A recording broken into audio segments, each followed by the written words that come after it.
And Ty, when you came into Penn State, obviously came in with your core values and everything like that, what do you think is something you wish you would have known when you were a freshman that would have helped you now, or some advice you would give to an incoming freshman in college?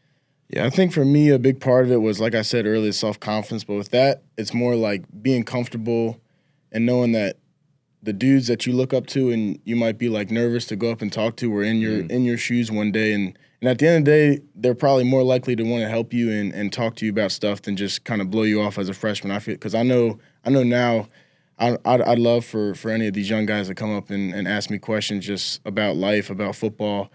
And I think that's something that I could have done a lot better job of, and just being willing to go up and ask questions and talk to dudes who are seen as like the old vet guys who've done a lot of success in college football. So just being more outgoing and having the confidence and the self-awareness just to be able to talk to people and not feel uncomfortable about it. And Jerry, what about you? For me, just building off what Ty said, honestly. Just, focusing on being self-confident and just being comfortable, because the more confident you are in the field, this is what Frank Leonard told me like 2 days ago right before the game, the more comfortable and confident you get on the field, the better you play. So I feel like that's something that the old head can build on, the freshman can build on, I can build on. That's just with anything. The more comfortable you get with something, the better you will perform in anything you do. And Hawk Nivas, you stepped away from the game. What are your thoughts?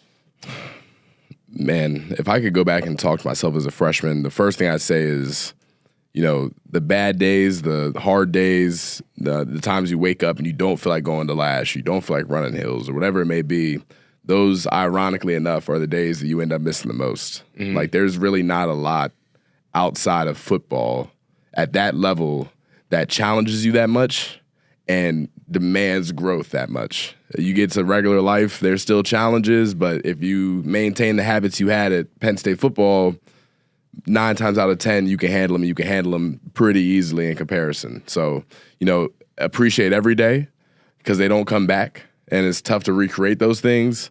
Yeah, man, that's my answer. Yeah, for me personally, you have to decipher why you're doing this. And I mean, there's finding your why, but what's your purpose? What's your purpose for playing football? Because reality-wise, like, them bad days happen. Mm-hmm. And when they happen, man, it's not just you have a bad practice, you have a bad day. It's tough to change your identity with football. Personally, still, that's one thing I'm struggling with, my identity with football. Mm-hmm. How can you find balance? What can you do that takes your mind off football? But when it's time to get it done on the field, are you able to master your craft? Are you able to snap out of it, snap all that stuff? Because we talk about it all the time. When you get in the locker room, you get on the field, all that stuff going on outside of your life, that can't happen in the facility. That can't come with you into the facility. Right. It's business-minded. You come in there, you have a job to do. You have people relying on you. You have your brothers next to you who are relying on you to know what you're supposed to do and do your job. For O-line-wise, we have running backs, we have quarterbacks that are relying on us to protect them, to do our job, make sure they're fine. And I think when you get in there and you're able to block out all the noise, it's good in the football facility and it's good on the field. But when you come out and now you have to deal with it, that's one thing I still struggle with now, is finding that balance.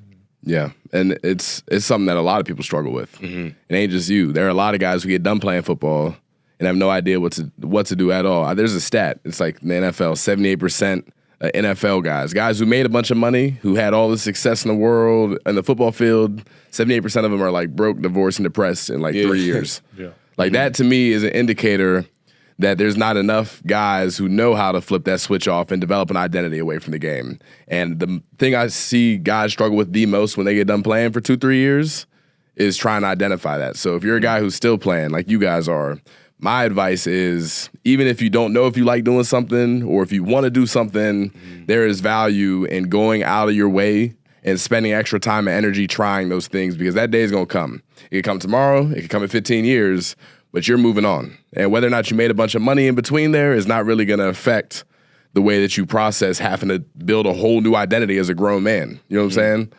And whatever game they have guys doing this, you got like 40-year-old dudes that still think they got it in them to go out there on the field and lace them up and set their jaw and go against old-fashioned. I'm not going to lie. I see y'all play sometimes. I'll be on the sideline and I watch like Hakeem Beamon like shake somebody in TFL and I'll be like, yeah, I would have made that same play right now. Yeah.